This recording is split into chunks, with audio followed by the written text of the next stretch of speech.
Hey there, my name is Justin Burns, and I'm going to show you actually a really cool, fun project that I do a lot with my students, and it's called Abstract Release Sculpture.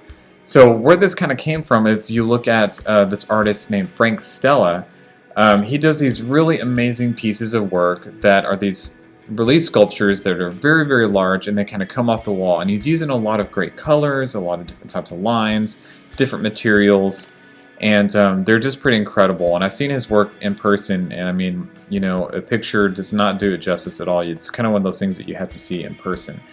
And so we're looking at pattern, again, color, and kind of mixing those a lot in shape, and being very abstract and kind of loose and kind of fun. So here's the example that I'm going to be showing you guys on how to kind of put all this together. And so again, using a lot of patterns. So we're using a lot of different type of graphics surfaces. I'm using acrylic paints, some gel pens, and again, just playing around with a lot of different materials to create this really cool effect. So some of the materials that I'm using is some of Grafix is their black plastic, which I have right here. It's a really slick, smooth material. This is awesome, especially when you're working with iridescence and also interference colors, which we will be using for this project.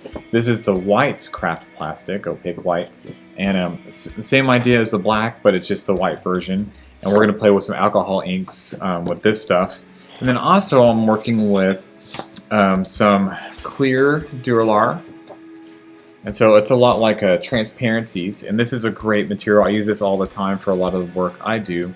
And also, we're going to be using this matte Duro-lar as well, which actually is kind of like a semi-transparent milky surface, which I'll show you right here.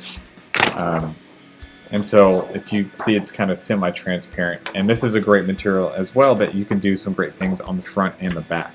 So I'm going to get everything kind of moved over here, and we're going to get started and kind of start putting this thing together. And I hope you enjoy it, and this is a really fun project, and I hope that you get to do it with either yourself or also with your students. So kind of how all this idea started with this Frank Stella type kind of piece was actually this. So we, as a art teacher and art educator, we do mono printing with jelly plates, and anyway, so we did that with some open acrylic from Golden.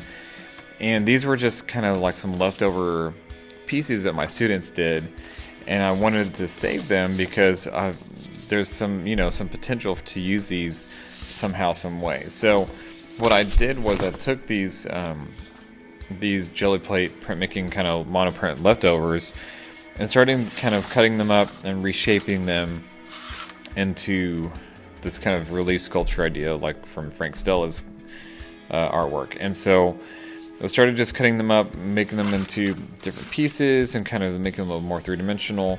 And so that's kind of how this idea kind of grew, and then utilizing these in some different ways.